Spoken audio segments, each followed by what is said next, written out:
Esta mañana vamos a compartir un poco las experiencias que uno tiene en el manejo del RCP neonatal, ¿no? Como todos sabemos, hemos discutido ayer la parte del RCP pediátrico, el RCP adulto. Cada reanimación que uno hace tanto al adulto, al pediátrico o al neonato, tiene secuencias. Y es muy diferente cómo manejamos a un adulto, cómo manejamos a un pediátrico y cómo manejamos a un neonato, ¿no? Incluso la situación en la que se van a presentar un paro cardiorrespiratorio son muy distintas, ¿no? Decíamos ayer en el pediátrico cuál era la causa principal del paro. ¿Se acuerdan? Los problemas respiratorios. Entonces, la primera causa de problemas de paro cardiorrespiratorio en pediatría eran básicamente de tipo respiratorios. En el adulto era más la parte coronaria, ¿no? Los taponamientos cardíacos, problemas de infartos cardíacos, entre otras patologías. Pero cuando ya hablamos del neonato, el neonato es un ser que llega a este mundo de la vida intrauterina. O sea, se supone que va a ser un ser que llega a esta vida que debería de venir sin complicaciones. Eso esperamos todos los que trabajamos o las que trabajan en neonatología, ¿no? Para eso se supone que la gestante ha llevado todo el proceso del embarazo con adecuados controles prenatales, disminuyendo riesgos que podrían presentarse incluso en la etapa del expulsivo, ¿no? Pero también hay situaciones donde nos vamos a encontrar que a veces llegan gestantes al hospital o al centro o con ningún control prenatal y nos agarran de sorpresa, ¿no? Porque a veces ni siquiera sabemos cuánto de ganancia de peso tuvo el bebé, cuánto de talla ha tenido, si ha habido intercurrencias o no durante el embarazo, si ha habido infecciones o no durante el embarazo. Y a veces nos enfrentamos, por ejemplo, a bebés macrosómicos en un expulsivo. Nos enfrentamos a bebés de un circular o doble circular de cordón. ¿Y qué hacemos en ese momento? Porque el atender un parto eutóxico con un doble circular, ¿hay o no hay riesgos? Y la primera causa de riesgo que vamos a encontrar es la asfixia neonatal. Porque ese bebé viene con su collarcito y viene envuelto, y al querer sacar nosotros al bebé, no vamos a sacar. Y lo único que vamos a hacer es que ese niño se pueda asfixiar. Entonces, todas estas cosas uno tiene que prever, y como les vuelvo a decir, la responsabilidad recae en aquel profesional que se encarga del control prenatal durante todo el embarazo, ¿no? Pero va a haber situaciones donde también nosotros somos responsables muchas veces, porque si bien es cierto, se le atribuye el control prenatal a la parte obstétrica, pero hay, no sé si hay colegas de provincia acá que muchas veces asumimos esa responsabilidad también en puestos o centros de salud, porque nos convertimos en obstetras, ¿no? Porque no hay un obstetra al lado de nosotros, pero nosotros hay que asumir esa responsabilidad. El objetivo a lo que yo voy es que toda gestante debería de llevar todo el proceso del embarazo con adecuados controles que nos garanticen que la etapa del expulsivo sea de manera adecuada, sin complicaciones, tanto para la madre como para el producto. Porque hay situaciones que se presentan así, que podrían presentarse así en la etapa del expulsivo de repente o días antes del expulsivo, como una preeclampsia, una eclampsia que se puede presentar y que son inesperadas, ¿no? Pero hay situaciones, como les vuelvo a repetir, un circular o doble circular de cordón se pueden detectar de repente ya en el tercer trimestre del embarazo y tranquilamente podríamos nosotros programar a esta gestante no para un eutóxico, sino simplemente ya para un distóxico, porque tenemos que disminuir el riesgo de que ese bebé se nos complique en sala de partos, ¿no?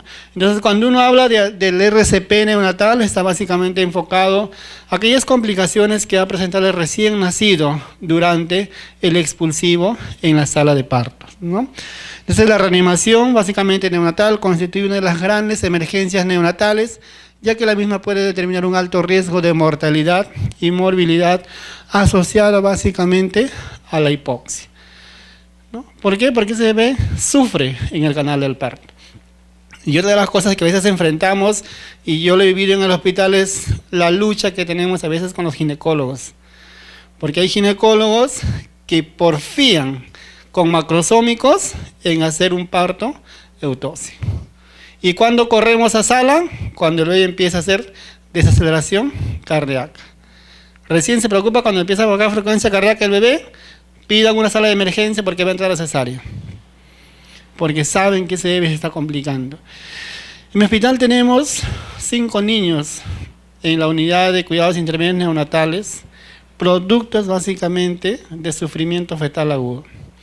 Niños que han sufrido y que han quedado con secuelas hipóxico-isquémicas. Y básicamente, ¿por qué? Por la negligencia, lo digo así, del ginecólogo de querer porfiar esto cuando realmente se sabe que ese niño no va a salir por el canal del parto. O sea, ¿para qué nos exponemos si sabemos que no se va a dar? Y como vuelvo a decir, no es por tanto la responsabilidad que si bien se asume el profesional, pero también veamos la parte humana nosotros como enfermeros, de cómo o qué calidad de vida va a tener ese niño a futuro. Los tenemos ahí a los 5 bebés en ventilación mecánica, solamente dependiendo del ventilador, porque no tienen otro compromiso mayor que la parte respiratoria. O sea, le quitas el ventilador y se muere. O sea, nosotros como enfermeros sí, pues estamos preparados y dice que la enfermera da calidad de vida desde la concepción hasta la muerte. Y trabajamos con ellos porque hay que darle soporte de vida a ellos. Nosotros no somos nadie para quitarle la vida a ellos. Pero lo que a veces uno se tiene que poner a pensar y meditar es qué calidad de vida les espera a estos pequeños, ¿no? Que si bien es cierto, pasa el tiempo y en un momento cogen una infección y esta infección termina por fallecerlos, ¿no? Pero a eso es lo que no debemos apuntar nosotros cuando hablamos justamente de las lesiones que se causan debido básicamente a hipoxia, y decíamos ahí el primer órgano en dañarse con un problema hipóxico es el cerebro, ¿no? Y ese pobre cerebro después cómo queda. Entonces, siendo primordial contar con personal entrenado y el equipo necesario para realizar una atención oportuna y eficaz. Todas las enfermeras o enfermeros que trabajamos en neonatología, ¿cuántas colegas hay de neo acá? Neonatología. Sabemos la responsabilidad que tenemos nosotros, ¿no? En las salas de parto. Y para eso necesitamos capacitarnos continuamente. Como les decía ayer, cada 5 años se actualizan las normas de la AJA o del IRS para ver cómo se hacen los cambios en atención o en RCP, tanto adulto, pediátrico y neonatal. Entonces, todo profesional que trabaja en las diferentes, no solamente UCIs o atención inmediata, en todos los servicios debemos estar capacitados para responder y hacer frente a un paro cardiorrespiratorio. Mayor riesgo donde tenemos en la etapa neonatal y en la etapa pediátrica, ¿no? Porque es donde mayor riesgo corremos nosotros de que ese pequeño quede con secuelas neurológicas. Dice que se estima, haciendo estudios, se estima que aproximadamente el 85% de recién nacidos a términos iniciarán respiraciones espontáneas dentro de los 10 a 30 segundos posteriores al nacimiento. O sea, como todos sabemos, hay un cambio brusco de transición de la vida intrauterina a la vida extrauterina. En la vida intrauterina, ¿cómo están esos pulmones? Llenos de líquido, ¿no? Esos pulmones no ventilan. Justamente ahí vemos pues la presencia del conducto arterioso, la presencia de la comunicación interventricular, interauricular, que son fisiológicos o defectos fisiológicos que se van manejando durante la etapa intrauterina, ¿no? Y una vez que el bebé da la primera respiración, sufre muchos cambios el sistema respiratorio. Debería cerrarse el ductus arterioso, debería cerrarse el CIA, el CIB, ¿no?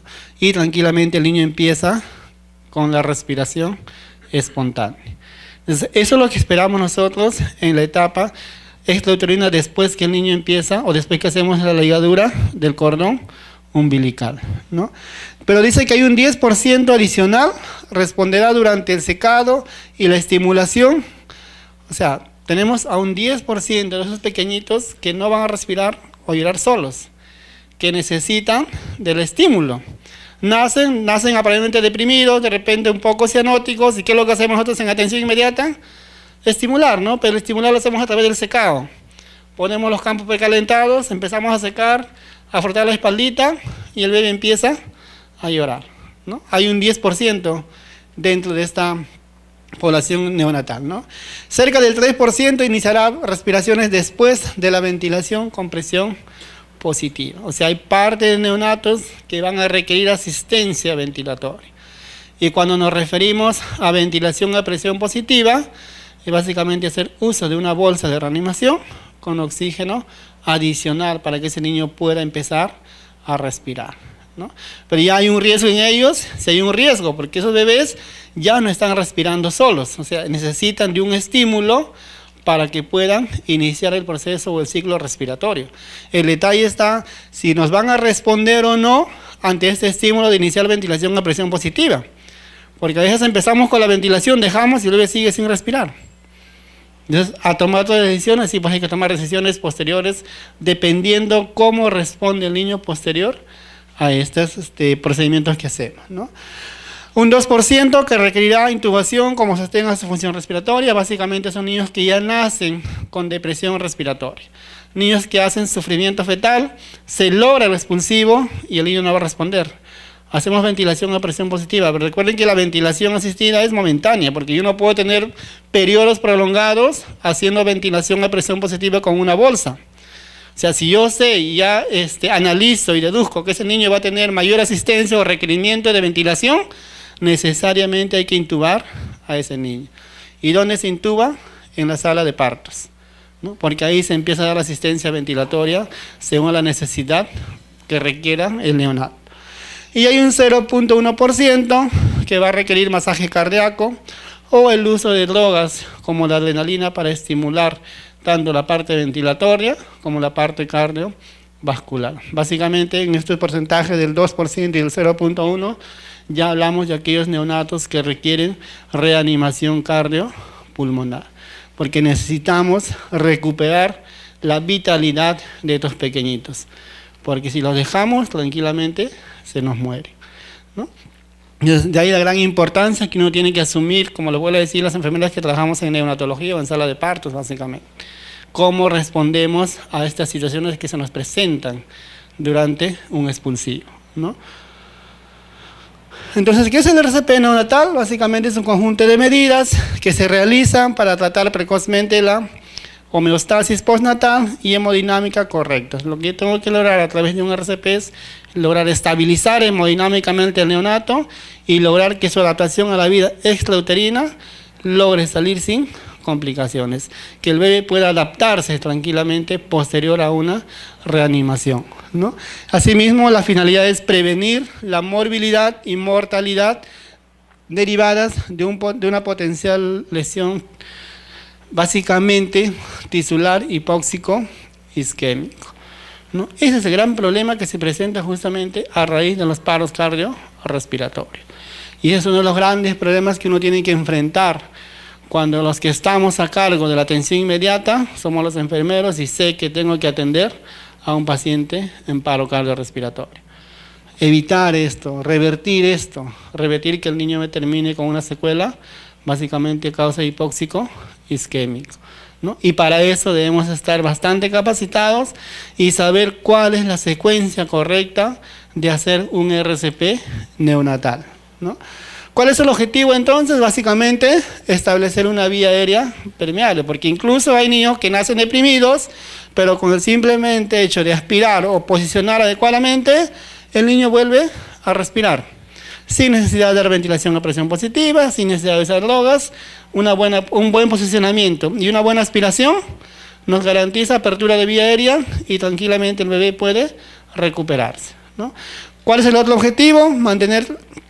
Iniciar una vía aérea permeable a través de la aspiración y el despeje de secreciones que podría tener el niño, porque también hay veces bebés que nacen con meconio en el líquido amniótico y a veces se acumula en boca y entonces uno tiene que aspirar, porque también la otra parte, si no aspiramos inmediatamente, corremos riesgo de que el niño se aspire y terminamos con una infección o una neumonía aspirativa, ¿no? Entonces, esa parte tenemos que prevenir, básicamente al lograr nosotros iniciar una vía aérea permeable.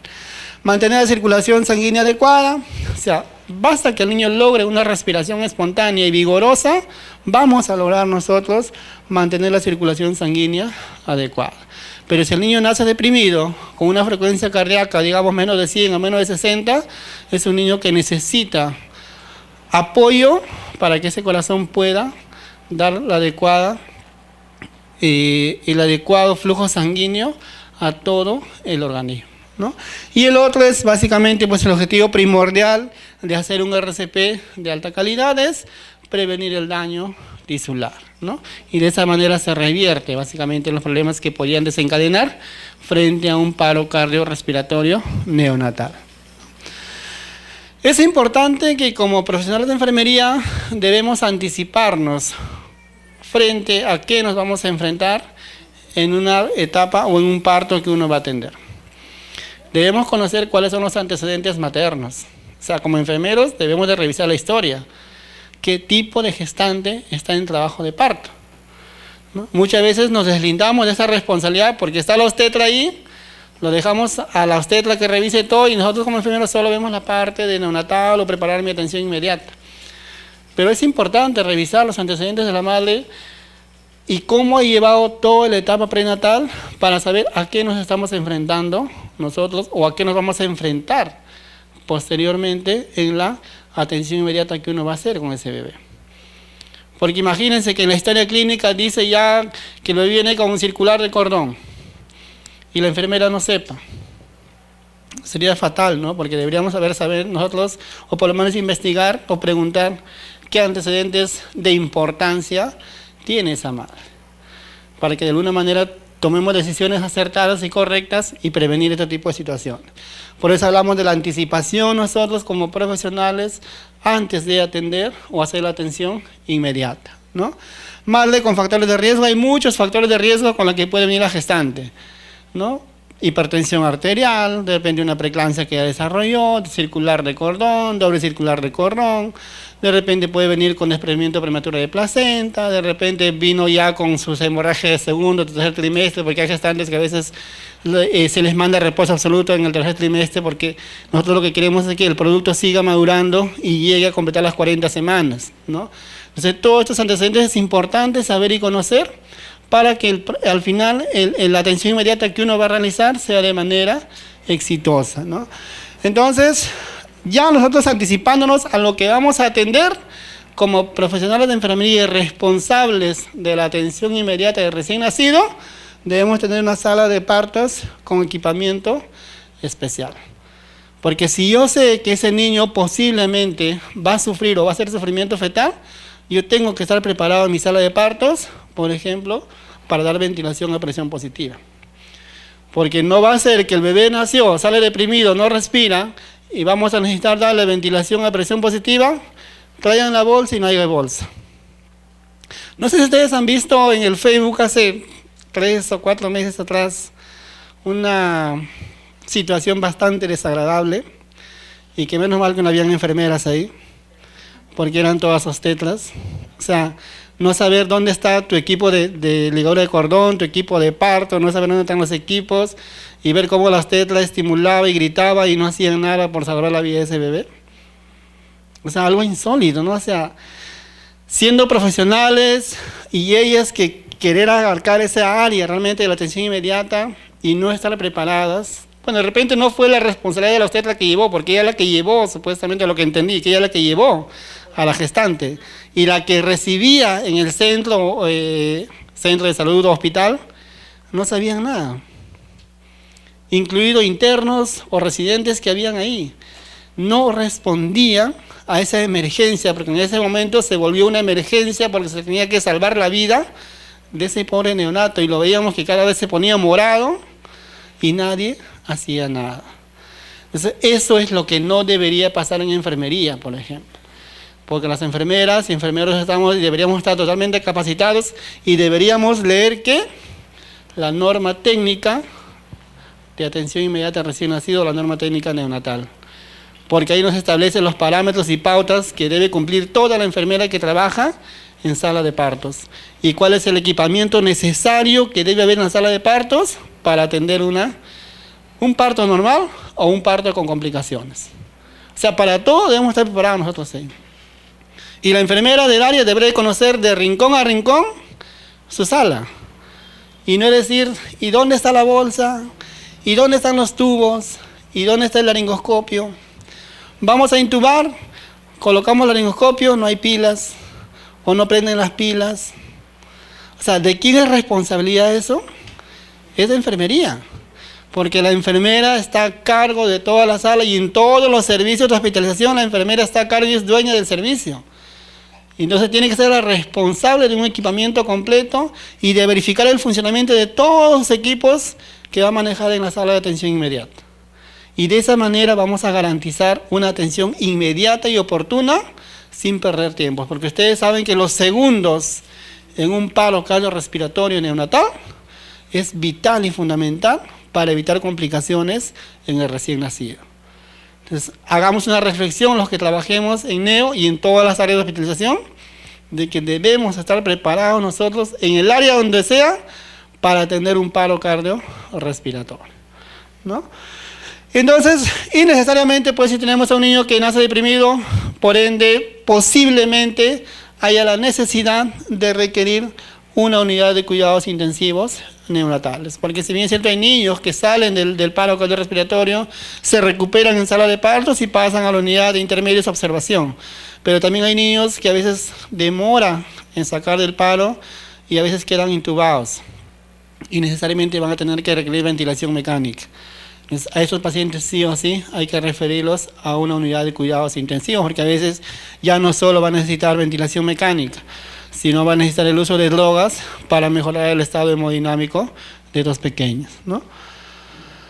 Entonces la anticipación es la preparación adecuada, la evaluación precisa y el inicio inmediato son fundamentales para el éxito de toda reanimación neonatal. Anticipémonos, colegas, anticipémonos a lo que se nos pueda presentar durante la atención inmediata.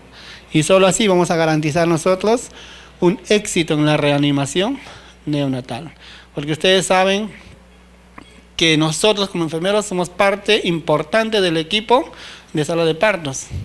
Entonces, si somos parte importante de ese equipo, respondamos de manera efectiva y profesionalmente frente a las situaciones que se puedan presentar de un paro, ¿no? Si bien en la mayor parte de las pacientes es posible predecir la necesidad de reanimación o estabilización, esto no siempre es así, les decía, ¿no? Sí, pues yo puedo tener a la mano y tener datos que sí, esta gestante viene con alto riesgo y sé que el niño puede presentar algún tipo de complicación en el expulsivo. Pero también hay situaciones, como les voy a decir, que aparentemente el embarazo ha sido normal, aparentemente se está llevando muy bien el expulsivo y el bebé se nos complica y no avanza la dilatación. Yo he tenido una mala experiencia en el serum, por ejemplo. El primer día que yo iniciaba el serum, tuve este problema. Y yo estaba en Amazonas, en un pueblito donde no había luz, no había agua, pero no había luz y no había energía eléctrica. Mi primer día que llego a Chachapoyas me llega una gestante de 15 años en trabajo de parto.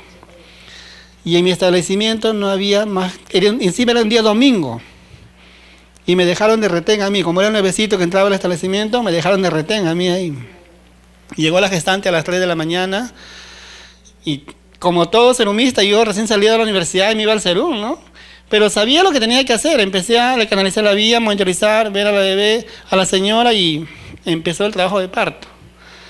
Eran como a las 11 de la mañana, si bien es cierto avanzaba y la dilatación llegó hasta dilatación de 8, 7 y ya no avanzaba más. Y ya no avanzaba y la adolescente de 15 años que se me quedaba dormida cada rato. Y ya no avanzaba. Bueno, llegó la obstetriz para apoyarme y la obstetriz empezó a hacer dilatación manual porque lo que queríamos era que salga el bebé porque ya la mamá, la mamá la veía totalmente agotada y cansada y yo decía, va a llegar el expulsivo y la señora no va a querer pujar y ese bebé se me va a quedar adentro y se me va a morir.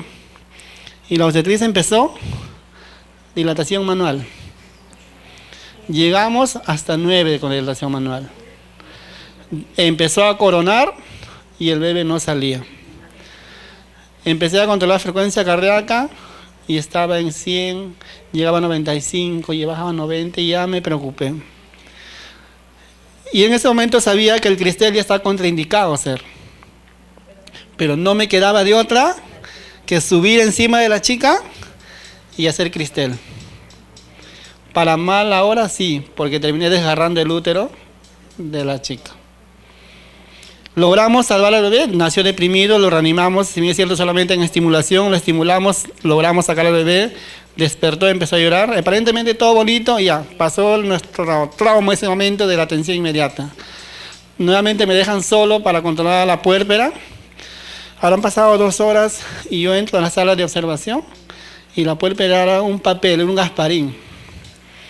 Destapo la cama, un charco de sangre. Inmediatamente a trasladar a la puérpera ya, desde el centro de salud que se llamaba Totora hasta Rodríguez de Mendoza.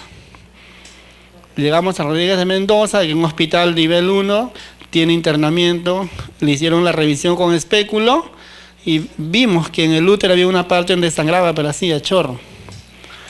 E inmediatamente se le hizo control de hemoglobina, la hemoglobina estaba en 3. Y él decía, ya se nos murió en ese momento. Y lo peor, que no había banco de sangre en Rodríguez de Mendoza.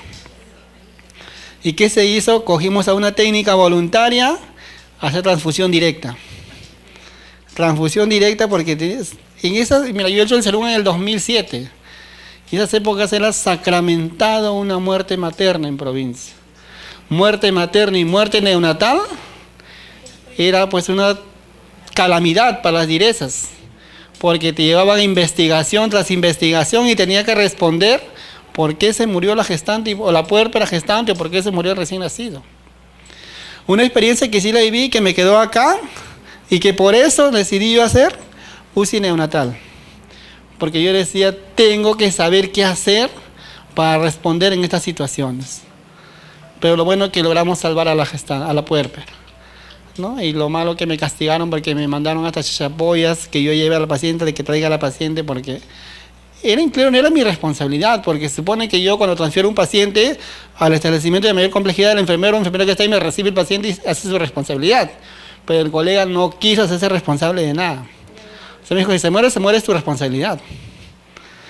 Situaciones que se presentan, colegas, ¿no? Y que nos quede de experiencia cada uno de nosotros. Entonces, para eso, siempre es importante, como lo voy a decir, estar capacitándonos y actualizándonos en conocimientos. Y estos temas es importantes porque sabemos que en cualquier momento nos podría presentar y pasar a nosotros, ¿no?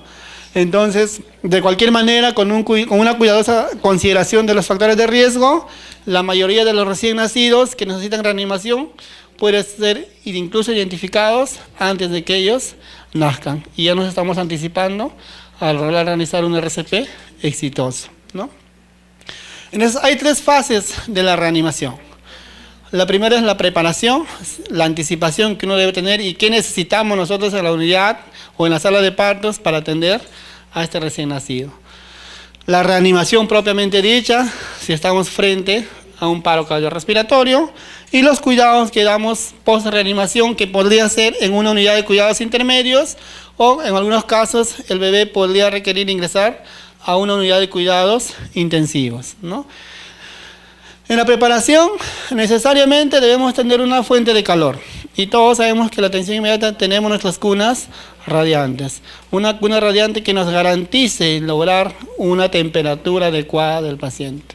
Los últimos estudios y las indicaciones de la AJA dice de que uno de los factores que condiciona incluso a que el bebé no pueda recuperarse es la pérdida de calor.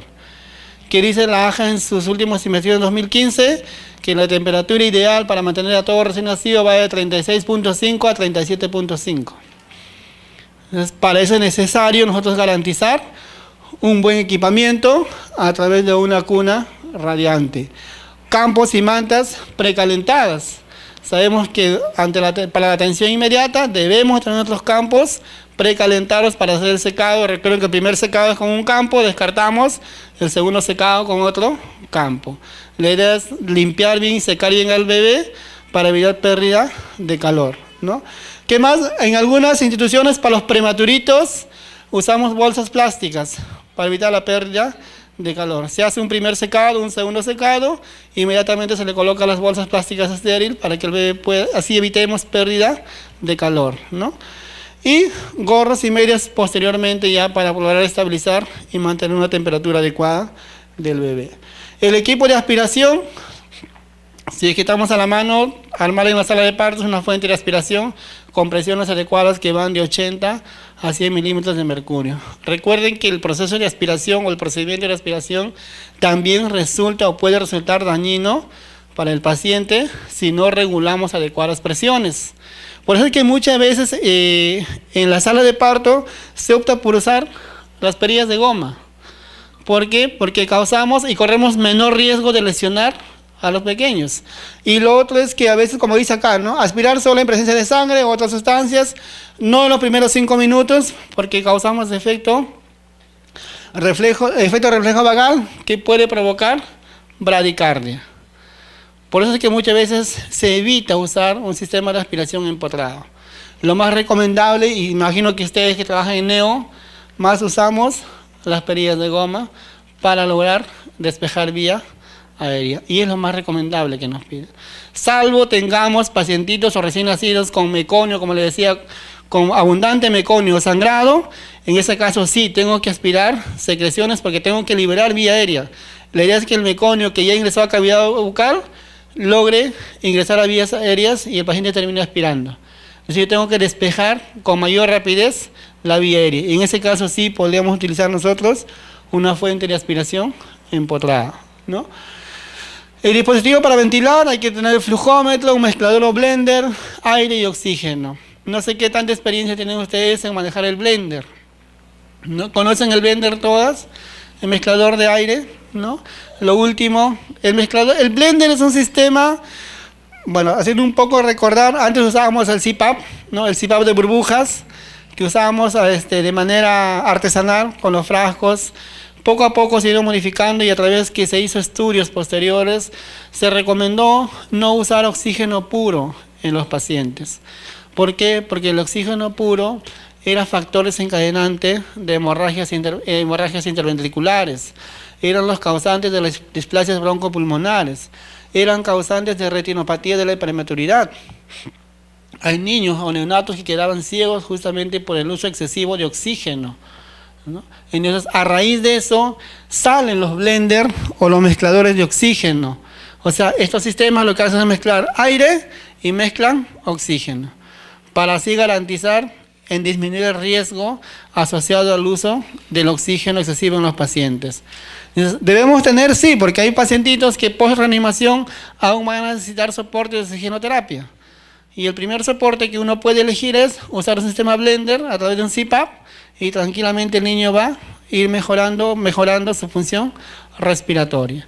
O de repente por ahí se nos aspiró un niño y no hay la necesidad de intubar a ese bebé, tranquilamente podemos manejarlo con el sistema blender, ¿no? Y pues verificar en todo momento que nuestra unidad esté funcionando correctamente el aire y el oxígeno. Porque también hay situaciones y puede pasar, vamos a poner oxígeno, vamos a ventilar al bebé, abren el oxígeno y no hay oxígeno. Eso sí sería desastroso para nosotros. Pero para eso, como les voy a decir, está la anticipación que debe tener la enfermera. Van a hacer un bebé, verifiquen, colegas, que su aire, que el oxígeno, todo esté funcionando adecuadamente, ¿no? Para así evitar salir de situaciones problemáticas, ¿no? Para administrar presión positiva, necesariamente hay que tener nuestras bolsas de reanimación manual, con válvulas de liberación. ¿Para qué sirvió la válvula de liberación? Ahí les dije, ¿para qué era la válvula de liberación de presión? Para liberar el exceso de presión que uno daba cuando damos ventilación a presión positiva. Y toda bolsa de reanimación debe tener su válvula de liberación de presión abierta. Porque les decía ayer, si que no abrimos o si lo tenemos cerrado, nuestras manitos van a dar presión y no sabemos cuánto de presión le estamos dando y podemos terminar rompiendo el pulmón del bebé. Y si es un neonato, con mayor razón todavía. Y terminamos desencadenando neumotoras en ellos también. Entonces, nuestra bolsa que esté funcionando adecuadamente, si es una bolsa con corrugado, tranquilamente, si es si tiene una bolsa de reservorio, verificar que la bolsa de reservorio esté íntegra, porque también hay bolsas que no están íntegras, rotas, y así le pongamos 15 litros de oxígeno, nunca va a inflar la bolsa, porque todo fuga. Entonces, necesariamente tener nuestra bolsa de resucitación manual con reservorio, válvula de liberación. Importante, las máscaras faciales para hacer la ventilación de presión positiva.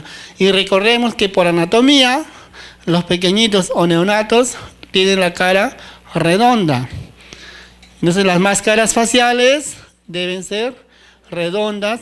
Incluso hay que tener máscaras para prematuros, ¿no? Que nos van a garantizar a nosotros hacer un adecuado sellado y así lograr una buena ventilación a presión positivo.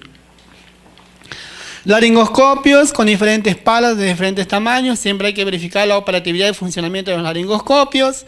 Los tubos endotraqueales 2.5, 3, 3.5, 4, necesariamente todos los tamaños por la necesidad, porque si de repente voy a intubar con un 2.5, no entra, necesito un 3, si no hay un 3, perdemos tiempo. Entonces, en nuestro coche de paro de atención inmediata, todos los tubos endotraqueales de todos los números que podrían necesitar durante la atención inmediata, ¿no? Cintas adhesivas para fijar la sonda traqueal o el tubo endotraqueal, el estetoscopio, oxímetro de pulso y el termómetro para ir monitorizando a nuestro paciente durante la atención inmediata, ¿no? Entonces, la idea es tener una sala de partos completamente equipadas, que nos garantice a nosotros que frente a un paro cardiorrespiratorio vamos a responder de manera efectiva, sin pérdida de tiempos, porque los tiempos, como lo voy a decir, en un paro son cruciales para determinar la sobrevivencia del niño, del neonato, del adulto, ¿no? Entonces, hagamos y tomemos eso como una responsabilidad de nosotros como enfermeros, ¿no? Entonces, ya hablando de la reanimación propiamente dicha, todos manejamos los algoritmos del RCP, ¿no? El algoritmo del RCP neonatal básicamente contempla muchos pasos y secuencias que uno debe de cumplir al detalle y como dice la norma para lograr garantizar y estabilizar a ese paciente. Vamos a verlo por partes. Acá tenemos la reanimación. Entonces, lo primero que tenemos que hacer nosotros al evaluar un nacimiento es, según el algoritmo dice evaluar, si el niño o el recién nacido es un nacido término, ¿no? ¿Qué evaluamos después? Si tiene buen color o buen tono muscular, y evaluamos si respira o llora. 3 preguntas básicas que nos hacemos nosotros durante la atención inmediata una vez que se ha recibido al bebé.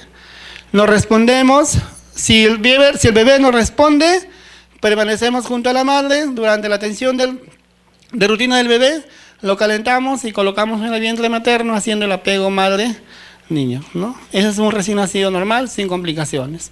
Pero ¿qué pasa si es un recién nacido no vigoroso, un prematuro? Si la respuesta a cualquiera de las preguntas es no. Porque recuerden, basta que una de las preguntas me responda no para yo tomar la decisión inmediata de hacer reanimación cardiopulmonar. No es que voy a esperar que las 3 preguntas me digan no, no, no. La norma dice basta que una de ellas te responda no para iniciar nosotros el RCP neonatal, ¿no? El bebé debe ser llevado inmediatamente a un calentador. Generalmente lo que hacemos es llevar a la cuna radiante para iniciar con las maniobras del RCP, ¿no? Pasos iniciales de la reanimación de recién nacido, lo que les decía, lo primero que hay que proporcionar al bebé es calor. Y la norma del 2005 nos pide que la temperatura óptima a la que debemos llegar nosotros y lograr establecer en el bebé es 36.5 a 37.5.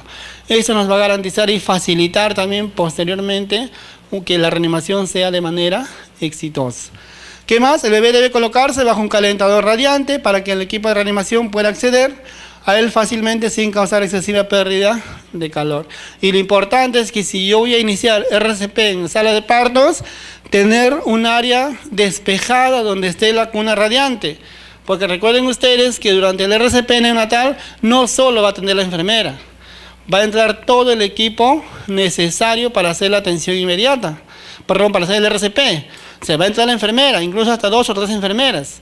Va a tener que entrar el neonatólogo, ¿no? Va a tener que entrar de repente el residente, porque uno va a tener que hacer la ventilación a presión positiva, el otro va a hacer masaje cardíaco, de repente hay la necesidad de colocar un acceso venoso, va a tener que entrar alguien a colocar un catéter umbilical o un catéter arterial. Entonces, la idea de iniciar la reanimación es tener un área bastante despejada que nos garantice a nosotros la operatividad y el desplazamiento sin interrupciones durante el RCP, ¿no? Colocar la cabeza y el cuello de modo que las vías aéreas estén abiertas, dicen, ¿no? El bebé debe colocarse boca arriba del cúbito supino con la cabeza del cuello en posición neutral ligeramente extendido. La idea es poner de manera perpendicular a toda la vía aérea. Evitemos hacer hiperextensión, porque eso no nos va a garantizar a nosotros despejar la vía aérea. Porque como lo vuelvo a decir, hay situaciones que el bebé no llora, no respira, porque ya estamos pensando que vamos a hacer reanimación cardiopulmonar, pero con el simple hecho de posicionar adecuadamente el bebé y despejar vía aérea, el bebé empieza a respirar, sin necesidad de llegar a hacer ventilación a presión positiva, ¿no? Entonces ya estamos en el segundo paso de posicionar adecuadamente al pequeño. Recuerden que todos los pasos que hemos mencionado son secuenciales, ¿no? Porque incluso la primera parte lo debemos hacer en 30 segundos, ¿no? Porque hasta que yo determine la frecuencia cardíaca, el tiempo que debe demorar esto es 1 minuto. Y la norma nos habla de los 60 segundos de oro, porque son 60 segundos cruciales para yo determinar que ese bebé evite complicaciones, ¿no? Despejar las secreciones de la vía aérea si fuera necesario, si el bebé no está respirando, si tiene respiración entrecortada, porque hay bebés que a veces por la presencia de secreciones en la vía respiratoria tiene una respiración jadeante o forzada, ¿no? Y una vez que aspiramos, tranquilamente despejamos y el bebé puede respirar sin intercurrencias. Exhibe un tono pobre, si las secreciones están obstruyendo las vías aéreas hay necesidad de aspirar, si el bebé tiene dificultad para eliminar sus secreciones, si hay líquido teñido o con meconio, hay que tomarle mayor importancia a estos pequeños, ¿no? Y si prevé iniciar ventilación a presión positiva. O sea, en todas las situaciones necesariamente hay que despejar las secreciones de vías aéreas y hacer un buen posicionamiento de la cabeza perpendicular. Evitemos hacer hiperextensión. Entonces la succión, como les decía, debe ser breve y suave para retirar las secreciones. Necesariamente la norma nos manda a trabajar a nosotros con las perillas de goma. Y como dice la norma, ¿qué hay que aspirar primero? ¿Boca o nariz? Boca y luego nariz. ¿Por qué la boca?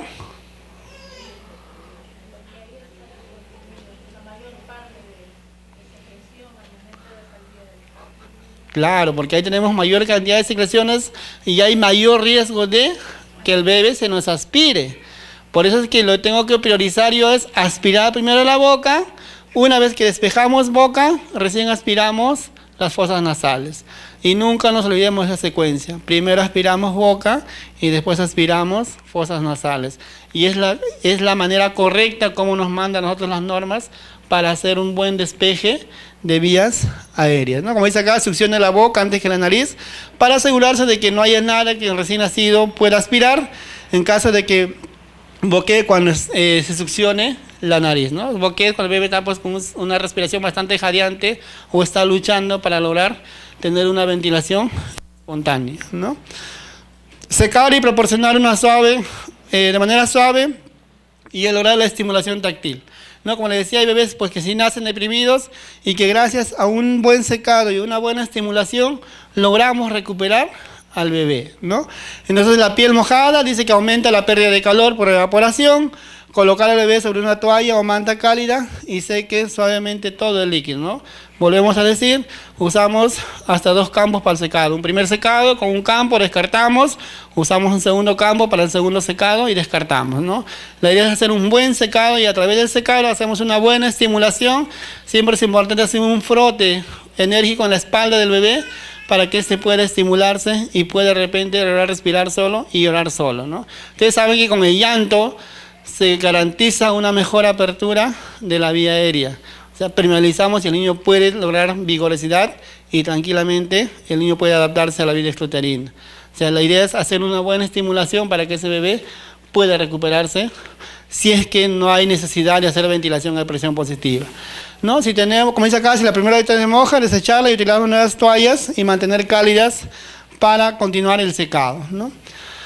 Colocamos al bebé en posición correcta, eliminamos secreciones si fuera necesario y secar al bebé, proporcionar la estimulación suficiente para que empiece a respirar, ¿no? Entonces hemos secado y estamos estimulando a la vez para lograr despejar y ver la posibilidad de que el bebé pueda respirar solo, ¿no?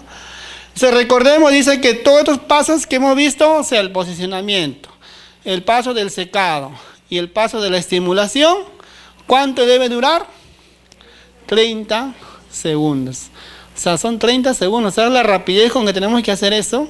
Como le voy a decir, son segundos cruciales que uno debe tener en cuenta cuando hacemos el RCP neonatal.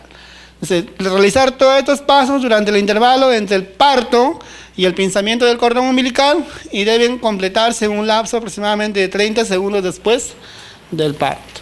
Actualmente hemos escuchado bastante sobre las normas de atención inmediata y le dice que el pinzamiento del cordón debe durar incluso más allá de 30 segundos. Está contraindicado si es que tenemos que atender a un recién nacido con posibilidad de paro cardiorrespiratorio y reanimación neonatal. Eso se suspende. Esos 30 segundos son cruciales para hacer pinzamiento y hacer todo lo que hemos venido diciendo, ¿no? Posicionamiento, secado y estimulación. 30 segundos para hacer todos estos procedimientos. Posterior a eso, evaluamos la respuesta del recién nacido a los pasos iniciales, ¿no?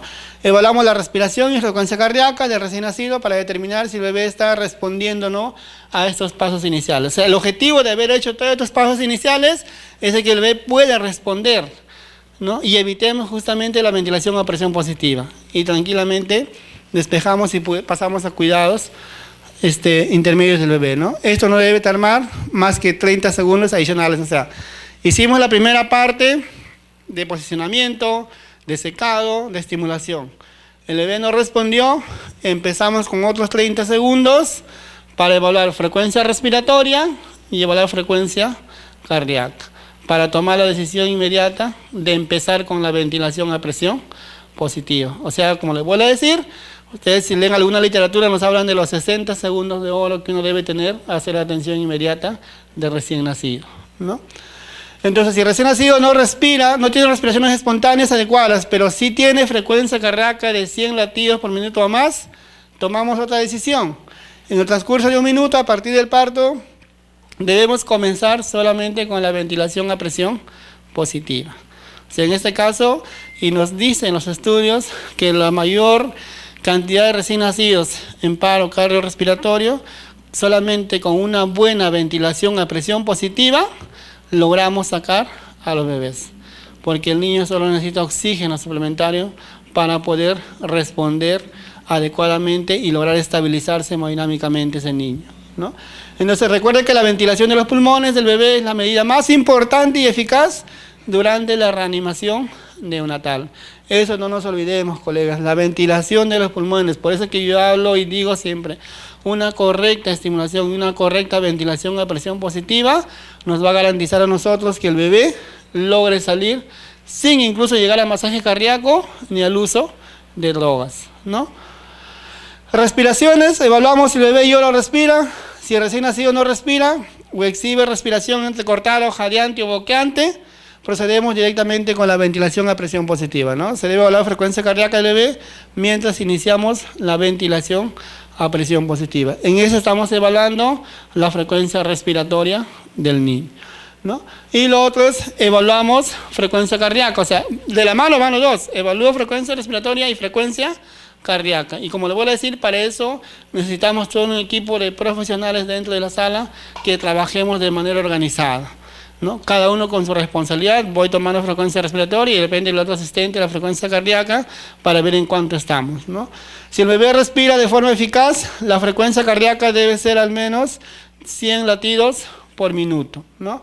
La ocultación a lo largo del lado izquierdo del pecho es el método más exacto para determinar la frecuencia cardíaca y necesariamente hay que hacer el uso del estetoscopio para hacer el control de la frecuencia cardíaca. ¿Y qué se contabiliza? Siempre vamos a contabilizar la frecuencia cardíaca en 10 segundos, ¿no? La idea es en 6 segundos. O sea, en 6 segundos contabilizamos para multiplicarlo por 10 y esa va a ser la frecuencia cardíaca que tenemos en el niño, porque yo no puedo esperar contar un minuto completo para determinar cuál es la frecuencia cardíaca de recién nacido, ¿no? Entonces, ¿qué hacemos si el bebé respira y la frecuencia cardíaca es al menos 100 latidos por minuto, pero el bebé se ve continuamente cianótico, o sea, no tiene buena perfusión, no tiene buena oxigenación?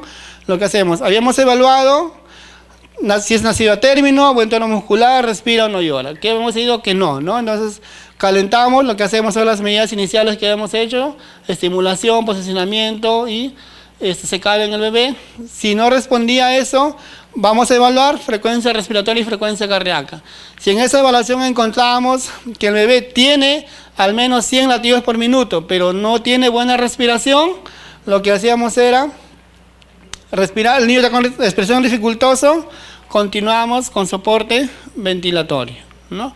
Pero ¿qué pasa si el bebé no tenía frecuencia cardíaca de 100 y no había respiración? Pasábamos al siguiente, puede ser, al masaje cardíaco pasamos al siguiente paso para el RCP neonatal, ¿no?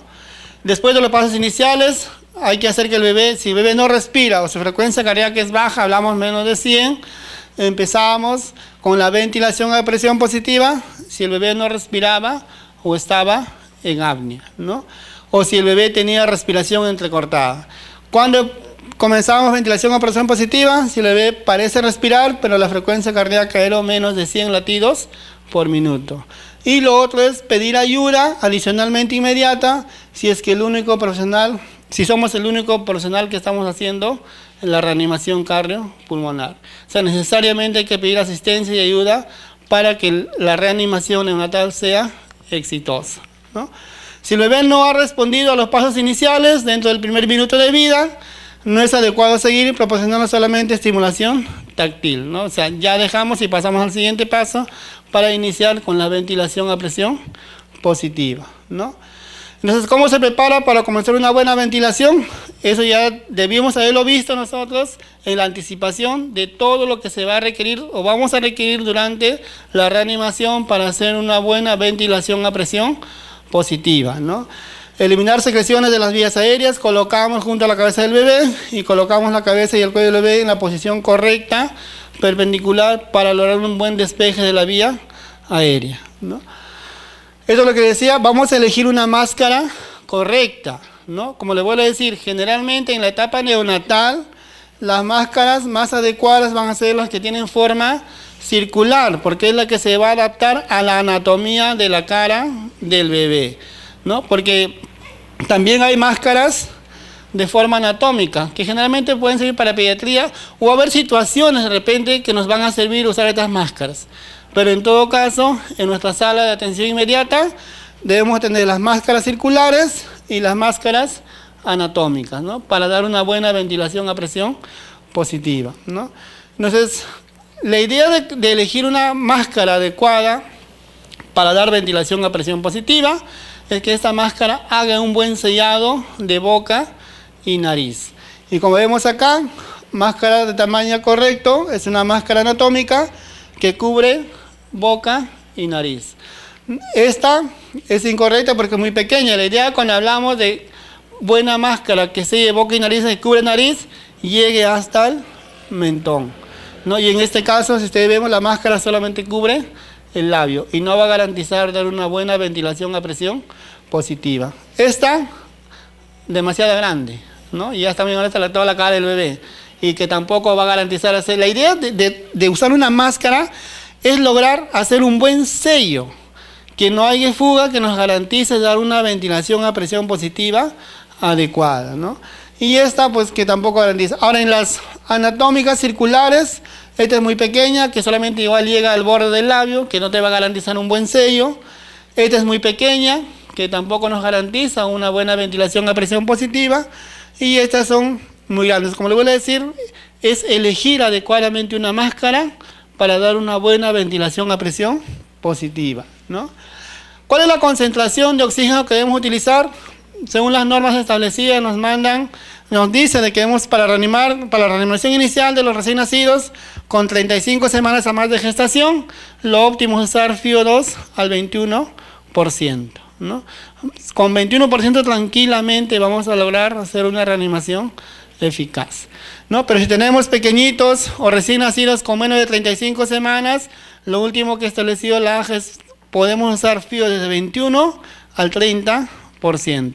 Y recuerden que todo esto lo dotamos en nuestros sistemas de proporcionar de aire y oxígeno que nos van a garantizar nosotros llegar a estas concentraciones de oxígeno, ¿no? La frecuencia de ventilación debe usarse durante la ventilación a presión positiva. ¿Cuál es la frecuencia? Básicamente debemos administrar de 40 a 60 respiraciones por minuto durante la reanimación con ventilación a presión positiva, ¿no? Contar en voz alta para ayudar a mantener la frecuencia correcta. Siempre decimos ventila, 2, 3, ventila, 2, 3.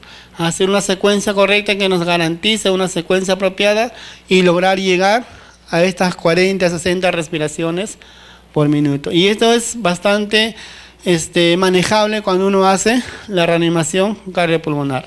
Ventila, 2, 3. Ventila, 2, 3. Para dar una adecuada ventilación a presión positiva, ¿no?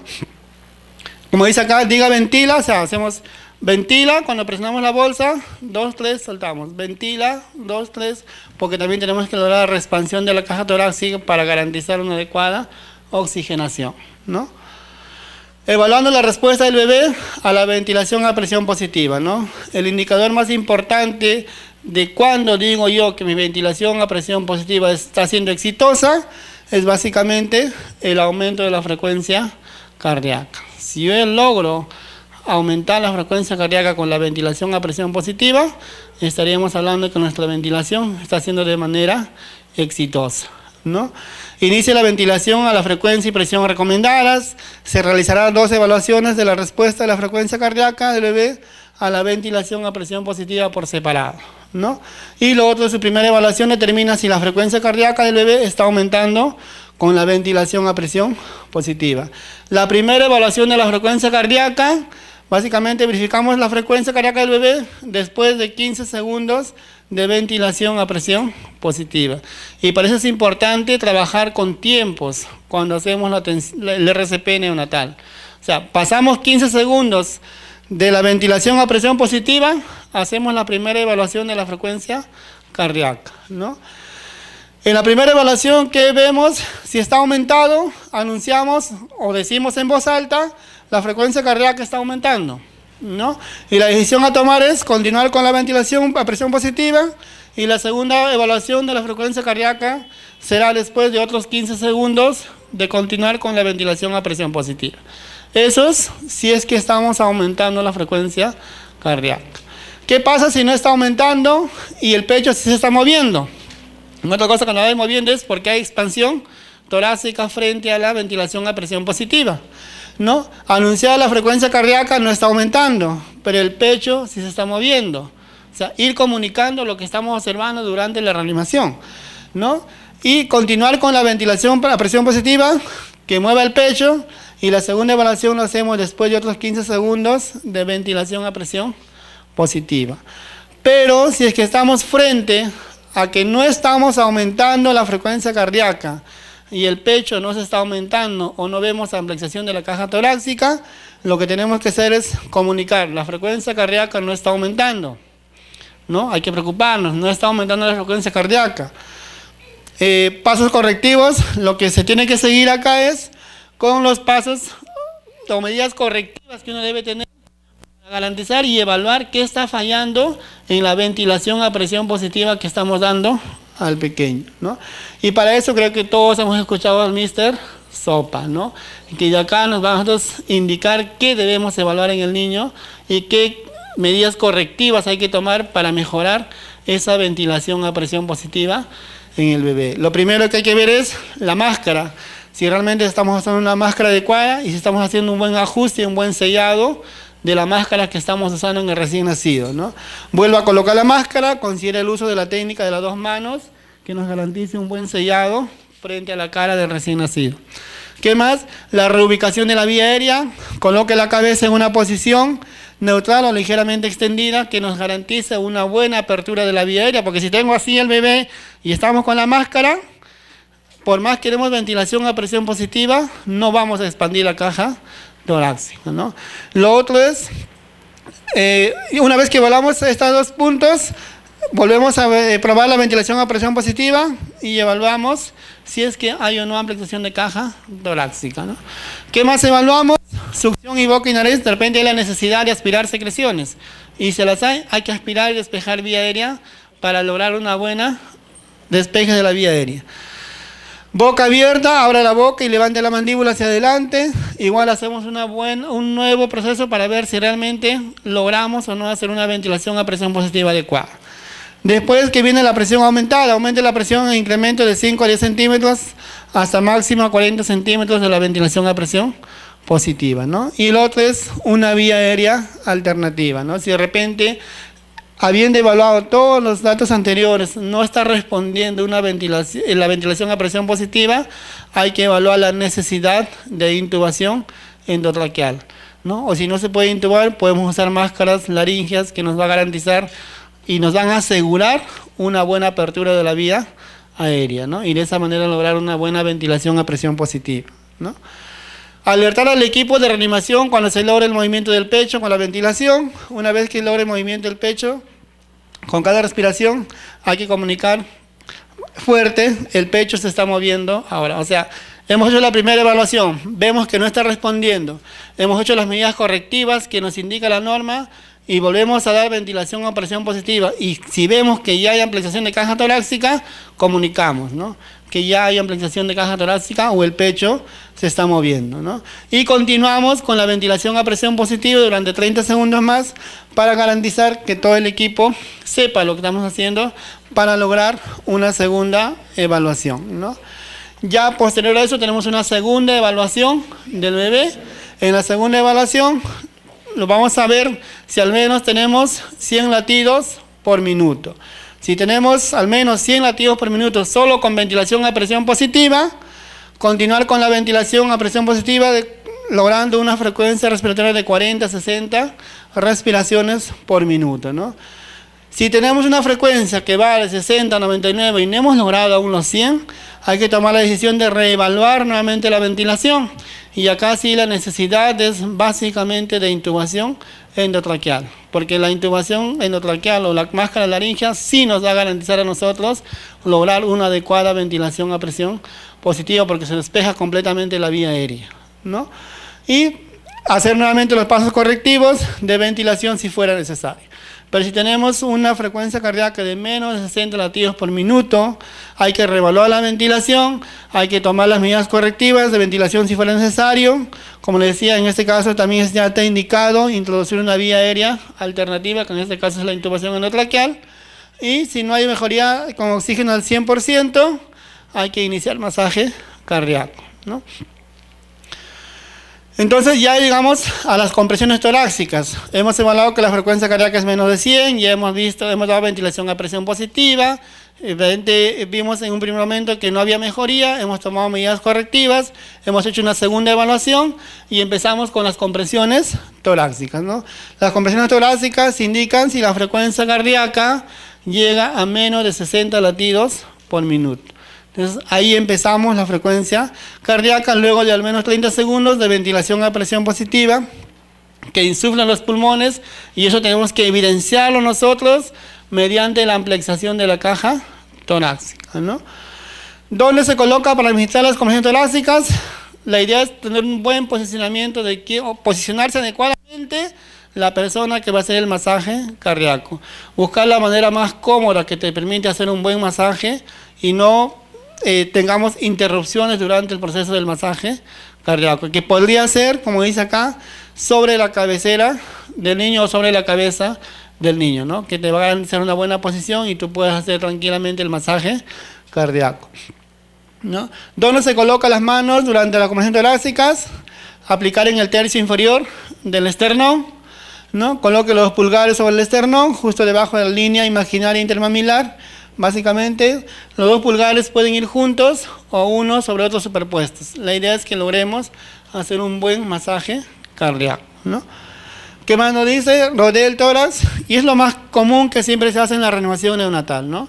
Coger el tórax con las dos manos, bordear todo el tórax y empezamos con el masaje cardíaco con los dos pulgares, ¿no? Y coloque sus dedos bajo la espalda del bebé para proporcionar apoyo, porque decíamos ayer, ¿no? Necesariamente tiene que haber algo rígido debajo de la espalda para que nos asegure a nosotros que las compresiones torácicas sean efectivas, ¿no? Si no, no vamos a lograr comprimir como manda las indicaciones de un buen masaje cardíaco, ¿no? ¿Qué tan profundo se comprime?